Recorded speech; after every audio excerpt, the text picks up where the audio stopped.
and all of you know Ralph DeMonico. He's going to kind of go over the operations and maintenance budget proposal, not necessarily line by line, but again, bigger picture, and I'm going to turn it over to Ralph. Hello, everybody. Hello. You're Ralph. How's everybody doing? Good. Great. So I'm here to do my budget. There we are. So there's no change to the top line. It's for my utilities. It's still the same as it's been, I think, since 2012, 13, 567.5. That's for all of the utilities in this school, including the district office and natural gas, electricity, and everything. The contractual services was increased by $2,000. Let me get my notes.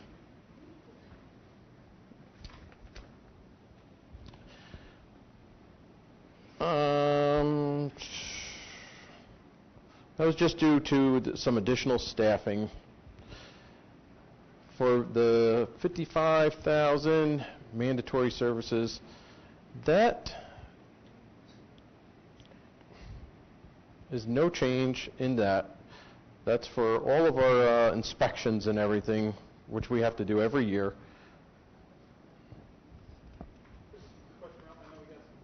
Spiffy new green shirts for staff. Was that just normal course of replacement, or was that part of...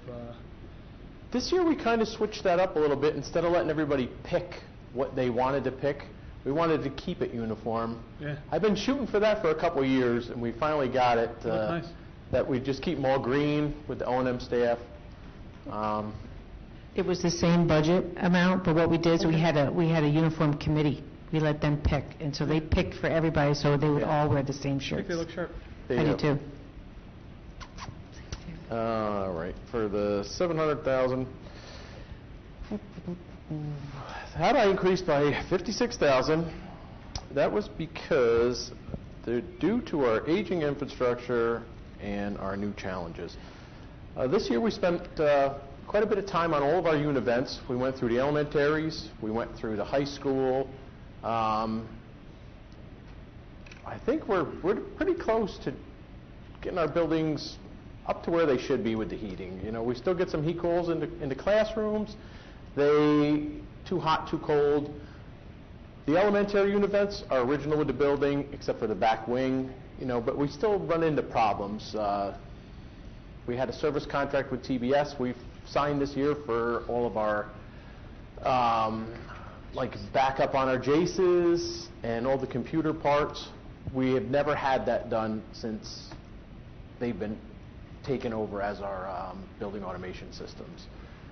I'm pretty happy with where we're close to being, you know, keeping the buildings comfortable. It's an ongoing thing, but we're getting closer. Can I jump in there for a second? I also want to comment on the fact that what Ralph is, we have been struggling with the entire year is, again, we talked about it last time we met, was an aging infrastructure.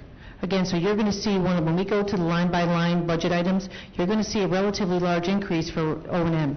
Again, we have increased square footage. We have all of those things. We have 6 new fields. Ralph's going to talk about that. So again, you'll see a larger increase in O&M as we prepare. One of the nice things we did was we put the extra body in the budget this year. That was great. We're posting that position for this spring. So again, we're going to continue on with what we have. That'll be something that we evaluate as we go. But again, as we look at our aging infrastructure, along with the new buildings we have for the new support that costs, and then the aging infrastructure, we're going to have to look at that as a 5-year plan. So that's some of the challenges that Ralph faces. And he allows for things that are the unknowns, whether it's in a piece of equipment or something along those lines. Which line does it fall in, like a one-off, like the timer for the pool doesn't work and we have to fix that, or, you know? I think me and Kyle usually, that'll come out of my budget. I know we've talked about that. I'm not sure where that would come out of the $707,000. Okay.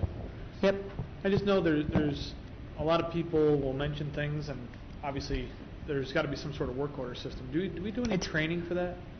Because I feel like some people may not know how. Training for the work order system? How to get the stuff done. We have done that several times. Have you? Okay, Yes, good. we have, and we still need to do it several more times, but we are getting better. Ralph's made that one of his mandates, that they have to use the school dude system. We need them to use it. Yeah.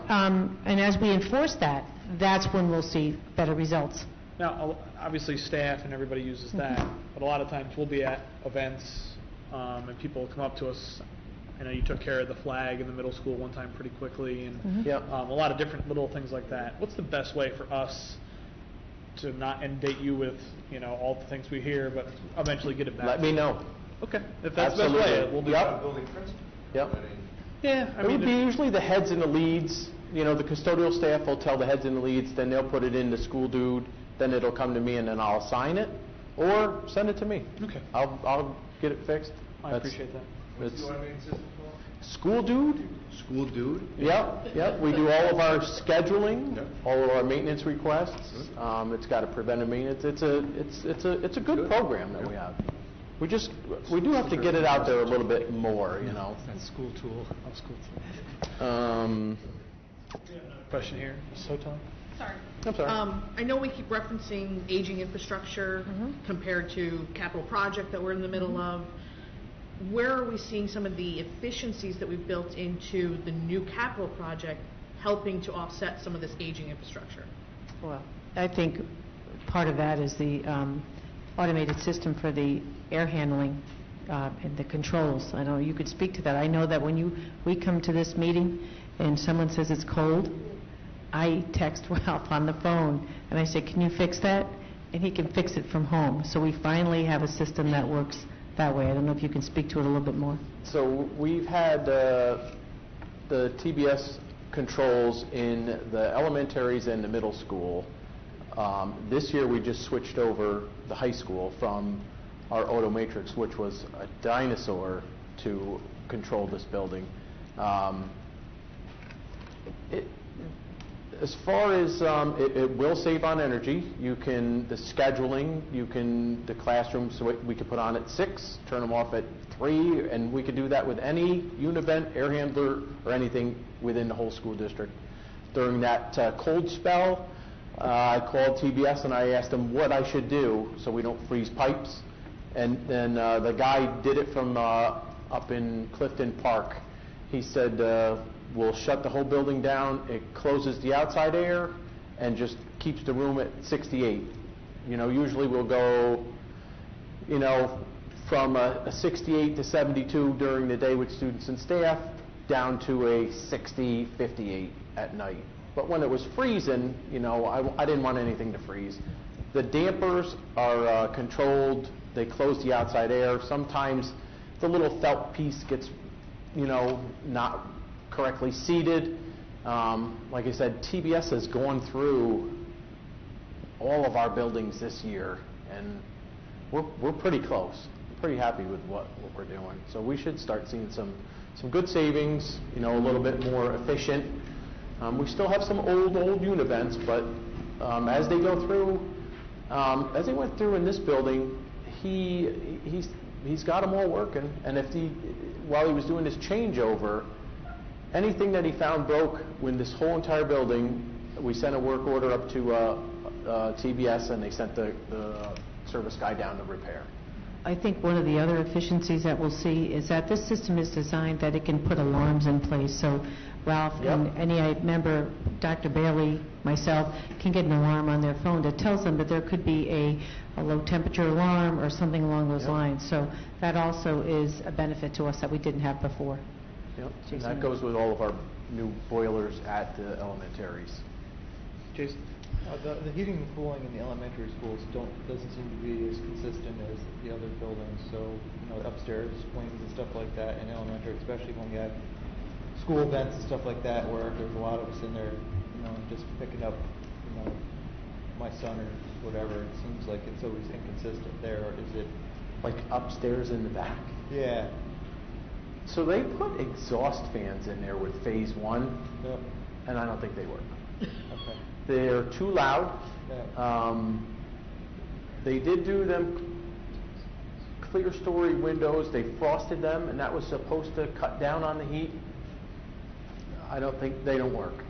The exhaust fans are too hot, or too loud, and it's just, they gotta come up with something. Are they not running the exhaust fans because they're loud? Is that why? They're controlled by the teacher. Okay. So if the teacher, you know, they're adjustable speeds. So, but I didn't see where they were that efficient in getting the heat out of them rooms. It's obviously really hard to keep. We kind of want to measure that. Attention, right? You can't keep your attention span if they're hot. You know, and unfortunately in the Northeast, you know, comes April and next thing you We know, go from it's 85 boiler degrees. right to Yeah. Since Matt's not here, I feel obligated to ask about how we're doing with the solar. I know that there was an issue about what we had to have them removed and then reinstalled, and then there was a difference in whoever was kind of offering us tech assistance on it. Has that all been hammered out? Are we up and running? Yep. Our solar panels are no issues. Yep. I think what we did when we did the new bus garage roof in phase 1, they removed them. We put the new roof on, and then they took them right off, or put them right back up. Yep, everything was good. I'm not for messing around with utilities numbers just because they vary so much. But we did put 2 new boilers on that I assume had better efficiency than... Three in each elementary. Right. So have we factored any of that in? Or Yeah, are we we'll be just looking using at that as that. our hedge? Or? When I talked about historical spending, that's one of the areas we're looking at. Okay. Yep. They're really efficient. They're really nice. And I think that if you remember correctly, when we had that water pipe fall apart this past winter in the elementary school in Peter B., that happened so quickly. It was a 1.5-inch pipe that had just blown apart. It didn't freeze. But what we found, Dr. Bailey and I, when we were in there, with Ralph, there were some definite inconsistencies in the temperature of the classroom.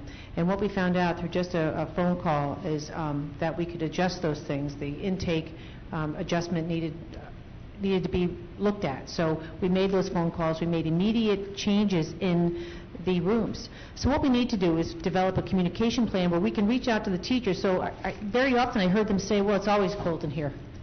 You know, my neighbor's always cold. And what I want them to understand is that we don't want them to be cold. We don't want to have one room hot at 80 degrees, one room down to 60. So we will work on that this year to communicate, to tell us so we can fix it. Sounds good. So these are our new challenges, the addition of the 6 fields, the new gym, some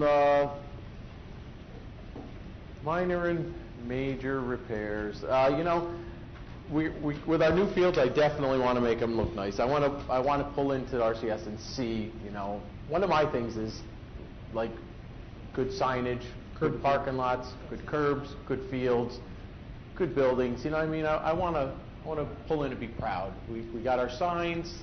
It takes money and time to do. Some of them. We're getting there. You know what I mean? Yep. Some of the equipment that the repairs needed. We have glycol in this building here. This year we went through almost 10 coils in the heating system in our univents. The glycol is starting to eat the copper in the coils, making them split and drip the glycol. We had our glycol tested. The guy from B&L Controls who does our chemicals for our cooling tower and the glycol said it's at its life expectancy and we need to replace it. It's a 6,000 gallon loop and it's quite costly. So that's one of the major things that we do need to get done. So here it is kind of in like a small breakdown. You know, the blacktop repairs and stuff. I remember back, a couple of years back, we had the cracks filled. You know, the additional maintenance and upkeep with the fields. Our mowers are, you know, in good shape, but I don't want anything to happen to them. There's an infield groomer that I'd like to purchase this year, make it a little bit more efficient for us to line all the fields. Roof repairs. We know that there's a leak up the Becker on the slanted roof. I think the roof's at that life expectancy, so that's something we're going to have to look into. Consultant's fees for Mike Needham, he's a phone call away. Called him today about what we're going to do with the geese. The clock and the PA systems. Do you remember the company I told you about last year? I don't. So at work, we have major geese problems. We've tried everything. Nothing works except for Wild Goose Chase Company. Yeah. They bring in dogs. That's what he said. Chase He them away, said brother. a drone or dogs. Yep. That's the only thing we could use. Money well spent. Yes. Okay. I'll take a golden retriever. Yeah, I mean, they already come down as far as Selkirk, so maybe you can loop them in, or Yeah. or another company. Yeah, I called Mike today on that. What you do with dogs, you run around. The clock system in the PA, I would, it falls under like the health and safety. When we do our lockdowns, we're going to make sure everything works. There was a couple times where we had one not too long ago. I think the computer lab, the kitchen, and the cafeteria, the speakers didn't work. Immediately, the teacher sent me an email saying they couldn't hear anything. So it's a specialty company that comes down. They're regular cost, but it's expensive to have them come down. So we want to make sure everything is, up to par when it comes to that kind of stuff. The anticipated equipment needed, I think that's been the same for a long time, the same cost there for anything that we'll need. The pool filter replacement, this year we put a patch on it. It started to leak. I did get a off-the-cuff quote from Clarendon Pools, who does our service, and they said roughly it was like $90,000 to replace the pool filter. I want you to know that's not in the budget. That's not. That's Okay. just... That's one of those future needs, and that and beyond in parentheses, that would be one of those things. And that will be one of the things that the district really needs to focus on as we look at a 5-year plan for our facility, is to bring in some of that Lafarge money that we get every year, incorporate that into the budget. I've talked about it 100 times, the capital outlay projects. If we have a project that we get approved by the state of $100,000 or less, and we get it done, and we bring in the Lafarge money for $100,000, plan on spending something, and again, that's where the long-range plan comes in, because it has to be an aidable project, it has to go through all the approvals with SED. If they approve that, and we spend that money, the minute we file the final cost report for that project, we get aided on that the following year at our aid ratio. Right now, that's about 71%. So that gets us $71,000 more for every $100,000 that we spend in an approved project. So that would grow our Lafarge money for years to come. Instead of getting $150,000 the following year, we'd get $220,000. So again, those are the types of items that would be on that type of scope. We know we have to fix and replace that pool replacement. We know we can't drop that equipment line. We have to be prepared to make sure that we have the equipment we need to maintain our fields, maintain our facility. Again, the glycol replacement, I thought this slide was pretty good because it kind of showed you things in a nutshell where things get more expensive, but the glycol replacement is mandatory. That is in the budget. Can't be put off any further. So types of things that are out of our control, but we're trying to budget for. Yeah, they said 10 years, and we're over the 10 years. And the pool filter in the pool, the chlorine just eats everything in the pool area. It's probably good to I mean, that's the first time I've heard of this glycol loop. Probably good to have a list. Well, that's what we're of the working big on. hitters Correct. that come up Yep. every decade that we can keep Yeah. for future generations. Yes. And that's what we need, Yep. instead of piecemeal. Saltwater pool in them? I'm just asking. I don't know. It is for competition swimming. Is it? Is it? Okay. Yeah, I think you're I don't know And- what would and we be will be worse, working the on- salt or the chlorine. Chlorine is eating a lot of it up. Our desert air system is going to be another big ticket item to get that serviced and to make sure that we're up. All the copper in that area it turns green. We got our money's worth out of it, but I think we're going to have to look into it and see how much farther we're going to be able to go with that. Okay, any other questions right now?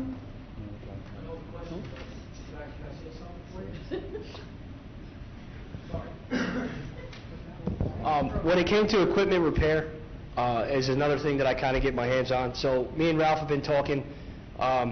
Their oldest truck is a 2006. It needs to go. The bed is rotted out. It been through plenty of snowstorms and idle time, and we beat the living crap out of it.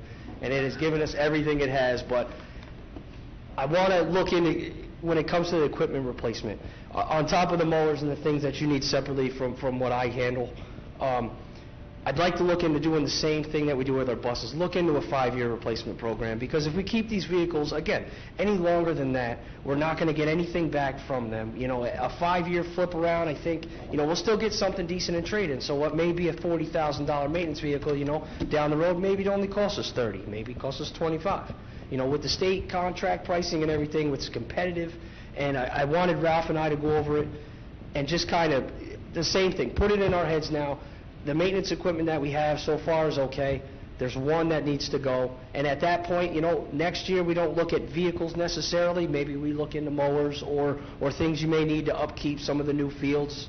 But the following year, I'd like to look into something and get rid of something that's 4 or 5 years old, while it's still worth something.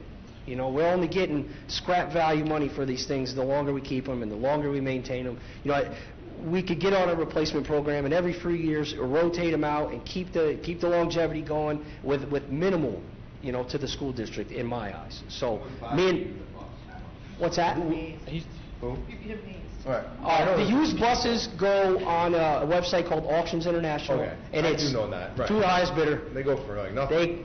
They could, yeah, they're scrap value for what we keep them for. Again, that's what I mean. Going forward, if we're going to do something like that, you know, the more aggressive replacement plan, the better off we're going to have as far as getting trade-in values that are worth something. And, you know, his stuff especially, you know, it takes a beating with plowing all year long, doing all the different things that it does. So I've been talking to Ralph on the side here a little bit, trying to get the same idea, the same sort of replacement plan going. Maybe not, you know, next year or whatever, but going forward to have a plan every few years, look into getting rid of the trucks. Maybe 1 at a time, maybe 2 at a time. You know, the plows at this point, everything's relatively new, so it should be a straight swap over to something new, unless they change body styles and all that fancy stuff. But, you know, I've been talking to Ralph, and I kind of just wanted to let you guys know that when it comes to this equipment repair, we're working together on making that less and less every year. You know, I don't want to have to come out with $80,000 a year to replace trucks that are 10 years old. You know, I'd rather come out $25,000 a year over a 5-year span, and every year you're getting a new vehicle. You know, so just my 2 cents. Joanne, do you do strategic, you know, something where you're looking 3 and 5 years out? We're in the process of doing that right now. Our trucks are, the 2 maintenance vehicles are 2014 and 15, or 15 and 16? 14 and 15. The one Darren was talking about is our oldest one in the fleet. The bed's rotted. We got our money's worth out of that. Then we got the salt truck is a new dump body in a 06, which, you know, you don't want to put a salt body on a newer truck. But we're getting there. Plus, you know, you don't want to see a old ratty loud RCS truck going from school to school that you Sanford and Son. You know. Okay, thank you. All right. Thank you much. Thank you very much.